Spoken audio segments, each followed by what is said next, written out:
where everyone else was driving children towards the school, this man was taking children away from it. The man kept talking quickly. You know, he said, "I killed those two girls. I killed those two girls." For the wanted man, it was an unbelievably lucky break. For others, it was a tragedy, because sex killers almost always kill again. I'm Andrew Rule, this is Life and Crimes. Today we're going to take our readers back many years to one of the more haunting cases that I've worked on in decades. Now, I suspect that we have mentioned this case before in Life and Crimes because I know that it's something that I periodically refer to. But I want to take our listeners all the way back to it because it also could link with the disappearance of two little girls in Adelaide, which could be connected despite the fact that one case is in North Queensland and the other in Adelaide. We mentioned this case about the missing girls in Adelaide with Adelaide author Michael Madigan last week. The first case we're going to talk about is the disappearance of young sisters Susan and Judith Mackay, who lived with their parents in Townsville, Queensland, and were the two babies, the two youngest ones, of quite a large family. Susan was just 5. She was literally the baby of the family. Her bigger sister, Judith, was 7. They were dark-eyed, olive-skinned and pretty, like a lot of kids in the far north. And on the morning of Wednesday, the 26th of August, 1970, their father, Bill Mackay, kissed his little girls goodbye when they were still in bed, and he was leaving to work at the local meatworks before dawn. As he did, he was a meat worker, big meatworks town. He never saw those little girls again. The Mackays lived in Albert Street, Aitken Vale, a suburb which goes along the Ross River Road, a highway that leads inland from Townsville to Charters Towers. Susan and Judith left home a bit after 8 o'clock, after their mother, Thelma, got them ready for school. As usual, they walked to the corner, turned left into another street, and they vanished. Now, the girls would normally have crossed the road to wait at their usual bus stop, but when their brother, big brother, Alan, rode past on his bike, 10 minutes later, they weren't there. They weren't at school either. But it wasn't until they didn't come home later in the day, in the afternoon, 6 hours later, that the alarm was raised because no one realised that they were gone. When Bill Mackay got home from work, his wife was distraught. He grabbed photographs of the girls and went straight to the police. By nightfall, the police, friends, neighbours, the half the district were out searching for the missing girls. Next day, on the Thursday, hundreds more people joined in. Bill's workmates at the meatworks all knocked off work and went searching. The police door-knocked every house. By Friday, the search had spread, which is how a wandering New Zealand carpenter, an itinerant worker called Richard Tuff, and two men he didn't know were enlisted to help the search. They'd just arrived in town. The police got them and said, "Come and help us." And they were sent out by car to Anthill Creek, a sluggish little creek meandering across a plain about 25 kilometres out of Townsville. Just an empty, scrubby place where there were a few mongrel cows and feral pigs and that sort of thing, nothing much there. As luck happens, Richard Tuff, the blow-in from interstate, a guy originally from New Zealand, is sent to look at a particular part of the creek bank. He later on made a statement which tells us what happened. In the statement he said, "I'm a married man, 40 years of age, at present time no fixed place of abode, having only arrived from Boulder, Western Australia, on the night of the 27th. 8:45 a.m. on Friday, I joined a number of other persons in a taxi cab. I was engaged in a search party for two missing girls who had disappeared while on their way to school." And then he describes travelling out to Anthill Creek. "We parked the car and set off in various directions. While searching in the creek, I saw what appeared to be child's footprints in the sand. I continued to walk along the creek bed, and about 10 yards further on, I then saw the body of a child in a small hollow, and the child was in a more or less sitting, reclining position. I saw that the child was wearing a pair of panties. At this stage, I was a distance of approximately 10 feet from the body. The child appeared to be dead. I now know that the body which I located was the body of Susan Deborah Mackay, and that was the little sister, the 5-year-old. Richard Tuff and others a few minutes later found Susan's sister, Judith. She also had been murdered. It would appear that one girl had been strangled and stabbed. The other girl had her face rammed into the sand and choked on it and stabbed. Both had been sexually assaulted. A terrible, terrible crime, one that was one of the worst things to happen in North Queensland in that era. And in fact, a crime, I can remember it. I was a Form 2, a Year 8 student at school when this happened, and I can remember clearly reading about it in the newspapers. It was big news all around Australia. It was right up there, a bit similar to the Beaumont children in Adelaide, which had been 4 years earlier, but they'd found the bodies in this case. And of course, the hunt was on to find the killer.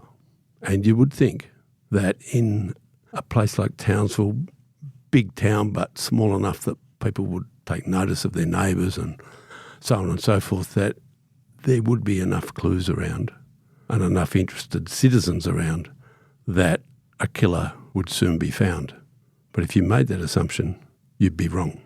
I know we've said this before about other cases, but from the start, the police's problem was not that there were too few leads, but too many. Townsville was an army town, and the meatworks had its own blood-spattered mob of itinerant slaughtermen, butchers, boners, all that sort of stuff. Not all of them model citizens, some pretty rough types among them. As well as the meatworkers, there were barracks full of soldiers, and there were thousands of potential suspects between the lot of them. It was inevitable that the sheer weight of numbers would affect the investigation. Local knowledge, often the police's best tool, didn't help the elimination of hundreds of suspects. In fact, ironically, it might have been a handicap because local knowledge would encourage assumptions about who should be put on the list of suspects and about who should be left off it, which is very dangerous, leaving people off it. So that long list from the start might have been shaped by biases, perceptions, and so on. The temptation, of course, for the overworked police was to take shortcuts. First, the big job of piecing together the witness accounts, often a bit contradictory or apparently contradictory. Okay, let's run through them. A teacher, Judith Drysdale, saw a man driving slowly near the Mackay sisters and staring intently at them. Much later, she was able to pick a photograph of the man she saw from a series of pictures that she was shown. Another one, Nola Archie. She's in a hostel behind the bus stop where the girls were.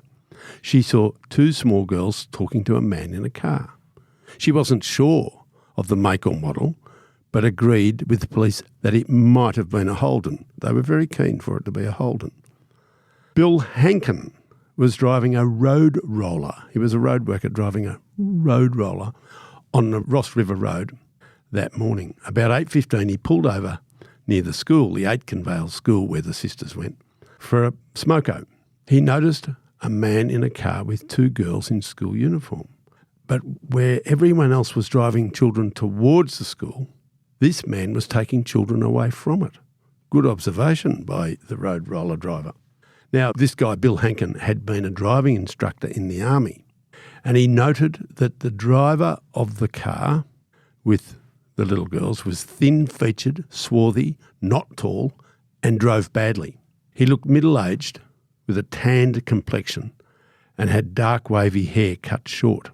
Around the same time as this, a guy called Neil Lunny was running late for work at the army barracks. He's just back from Vietnam, Neil Lunny, and he had a short fuse. He was very angry when a car in front of him sped up and veered to block him when he tried to overtake.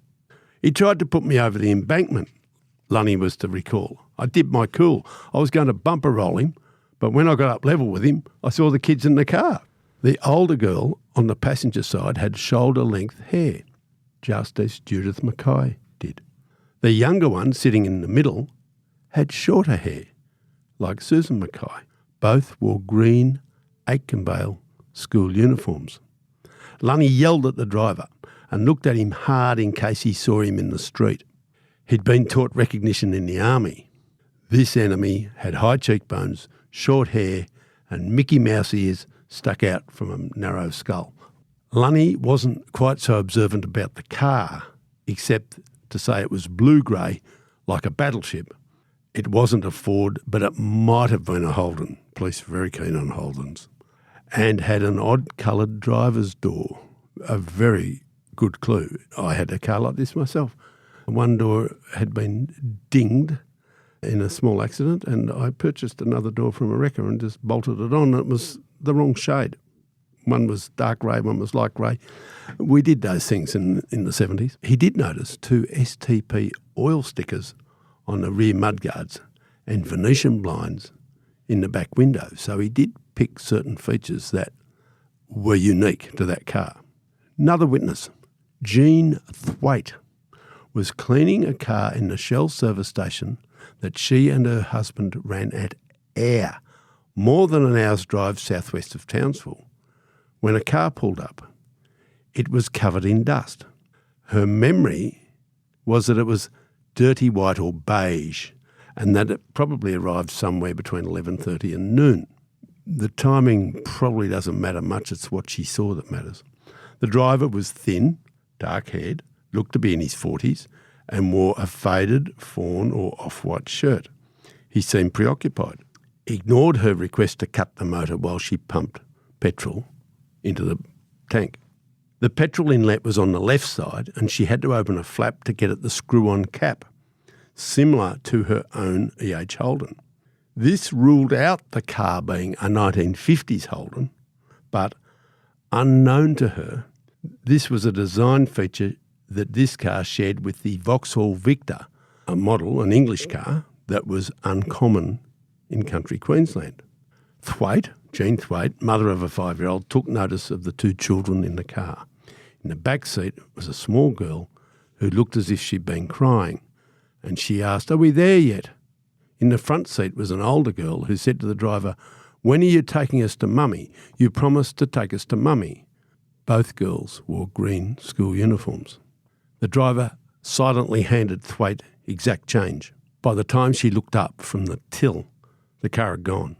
When she heard next day about the abduction in Townsville, Jean Thwaite was sure she'd seen the Mackay sisters, but found it hard to get the local police to take her seriously. There was so much information, some obviously contradictory, that police felt pressured to make choices, to play hunches that one lead was better than another. Unfortunately, they got it wrong about the car. Although the descriptions of the car given by Bill Hankin, the army guy Lunny and Jean Thwaite varied in detail, between them they had enough key information about it to find a driver whom they all described the same way. They were a bit wobbly on the cars, but they all nailed the look of the driver. But the police, in their infinite wisdom, punting on a description of a car seen near where the bodies were found, down at Anthill Creek, concentrated on looking for an early model Holden. They were very keen on it. Their enthusiasm to find what they called the right car, rather than build a picture of the driver, caused confusion, and no wonder. As one detective remarked to me 30 years later, witnesses who first thought they'd seen a Vauxhall ended up signing statements that they'd seen a Holden, and an early model FJ Holden at that. The police actually changed their statements. Thank you, boys. Worse, despite the matching descriptions of the driver, apart from his age, which could float a bit, there was no sketch or photo fit picture of him published. Instead, the newspapers and television ran pictures of, guess what, FJ Holdens, the very car that the killer was not driving. This skewed this investigation from the first 24 hours. It put the investigation so far off course it never recovered. For the wanted man, it was an unbelievably lucky break. For others, it was a tragedy, because sex killers almost always kill again. Okay, we're going to jump to the next town inland from Townsville. It's a week or so later. It's September of 1970. We're in Charters Towers, which is inland from Townsville.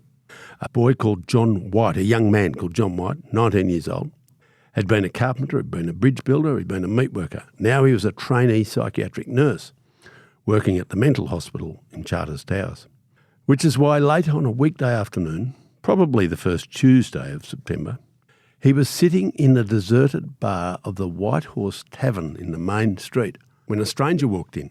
White guessed the man was old enough to be his father, perhaps in his 50s, wiry and fit.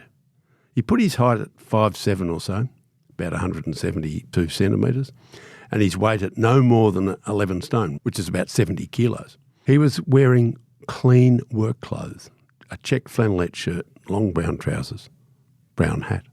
This man sat at the bar a couple of metres away, produced a tin of tobacco, rolled a smoke, is out of matches. He asked young John White, the 19-year-old, if he had a light. John didn't have one because he didn't smoke. Stranger bought some matches from the barmaid, lit his smoke, started talking. He asked young White if he'd been following the murder of the Mackay sisters a few days before. White nodded, and the man stated that the police were, quote, looking for the wrong sort of car, unquote. Before White could ask how he knew that, the man kept talking quickly. You know, he said, I killed those two girls. I killed those two girls. White wanted to think it was a tasteless joke, but it didn't quite sound like it. So he kept talking, trying to draw out more information. The stranger said he was staying at the Queen Hotel down the street and that he was a carpenter who did a bit of maintenance work for the publican, sometimes did a bit of prospecting in local creeks. It was as if the older man had a monkey on his back and happened to choose me to get it off, White said later. The stranger got up to leave, and Johnny White tentatively arranged to meet him next day for another drink. And, playing casual, and as casually as he could, he asked him his name. As soon as the carpenter left, White borrowed a pencil from the barmaid and wrote the name on the back of the empty matchbox the man had left on the bar. Then he went looking for police. He found a couple at the station. He knew one of them and told him what the carpenter had said and where he was. He gave them the matchbox with the name on it. The policeman went to the Crown Hotel. Next day, the carpenter turned up at the tavern as arranged. He told John White the police had spoken to him, but he didn't seem worried. If anything, he was a little bit cocky. He showed White a photograph of his house, which was small and low to the ground, with sawn timber stacked neatly in the yard. Then he had a beer and left. White never saw him again. He ran into one of the police a few days later. He just said he'd been to see him and there was nothing in it, and that was that. John White rarely thought about that strange encounter again, although he never forgot the name that he'd written on the matchbox, Artie Brown. In late March 1972, this is nearly 2 years later, 2 children in North Queensland disappeared, feared murdered. One was a 2-year-old at Mount Isa. The other was a cane farmer's teenage daughter, Marilyn Joy Wallman, on the coast near Mackay. It was before the state's homicide squad was formed and local police investigated murders, which didn't help, I have to say. Charles Bopf, B-O-P-F, remember that name, prominent Townsville detective and future homicide chief, did the Kitchen case. Now, that was the case of the 2-year-old that was killed at Mount Isa. He quickly arrested the de facto husband of the child's mother. It was another sordid domestic tragedy to add to Charles Bopf's big tally of cases solved. But the Wallman mystery outside Townsville's police district wasn't so easy. It was as brazen as Judith and Susan Mackay's abduction 20 months before, but with no clues, no cars, no suspects, no leads, and no body. On Tuesday, 21st of March, the 3 oldest Wallman children had been going to school. Marilyn, 14, had to catch the high school bus on the main road. a few hundred metres away along the small road that led to their farm. She left on her bike a few minutes before her brothers, who were 10 and 8, who went to the local primary school, the boys. The Walmans Road went over a hill that hid most of its length from the house. When the little boys, David and Rex, rode over the crest, they found their sister's bike lying on its side, beside the track. The boys looked around thinking Marilyn had fallen. David went home for his mother while Rex stayed, sitting near the bike. He heard voices on the other side of the cane field next to him, but couldn't tell if one was his sister. Their mother came with the car. They drove around the blocks of cane, searching and calling, more and more frightened with every minute.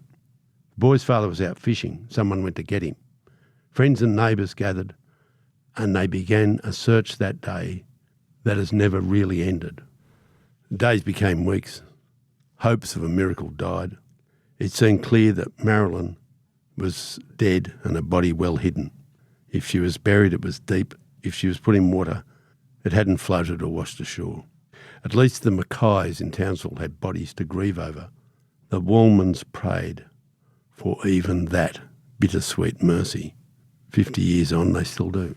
The Mackay family from Townsville moved to Toowoomba to get away from the stares and whispers, the gossip, and the permanent reminders of their daughter's murders in their hometown. But of course they took the grief with them, and nothing could ease that. On the morning of the 26th of August, 1973, the third anniversary of their girl's murder, they woke to nightmare news. Lightning had struck someone else. In Adelaide, where the Beaumont children had disappeared 7 years before, 2 girls had been abducted from a football game in a public place in daylight, just like the Beaumonts and their own girls and Marilyn Wallman. Joanne Ratcliffe was 11, Kirsty Gordon was 4.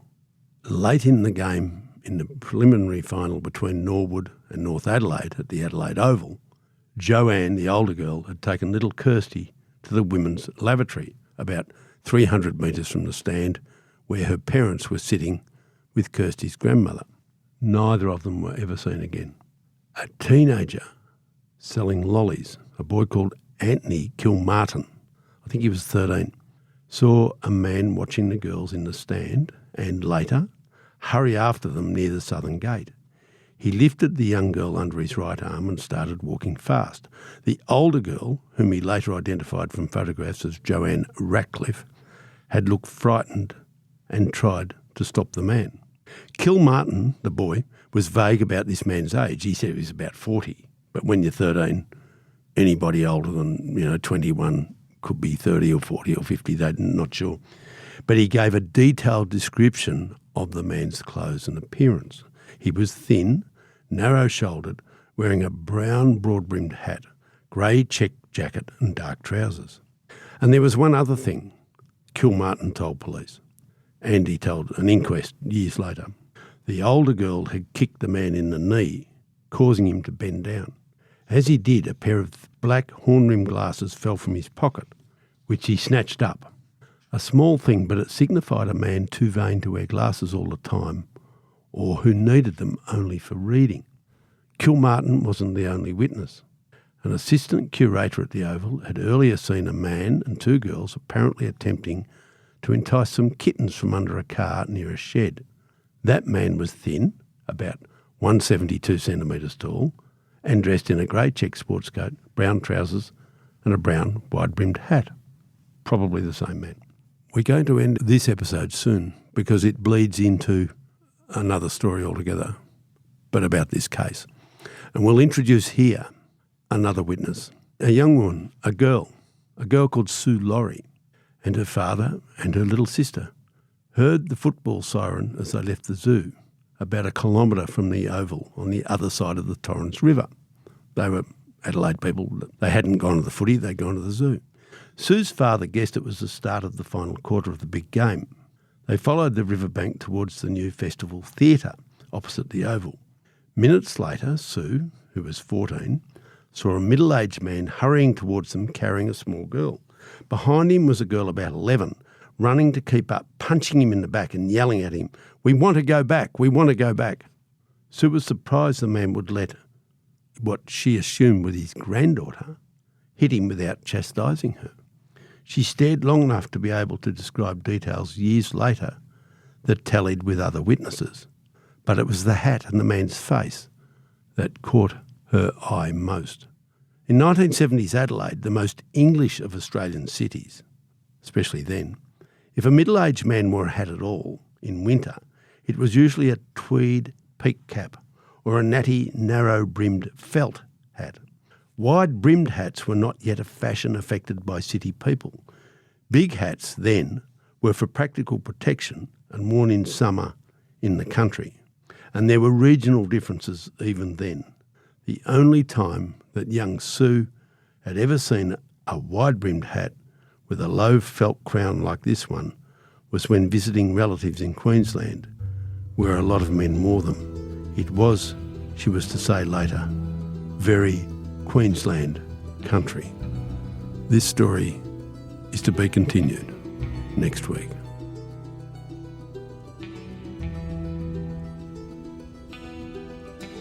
Thanks for listening. Life and Crimes is a Sunday Herald Sun production for True Crime Australia. Our producer is Jonty Burton.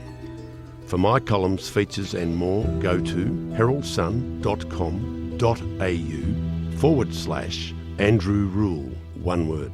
For advertising inquiries, go to newspodcastssold@news.com.au. That is all one word, newspodcastssold. And if you want further information about this episode, links are in the description.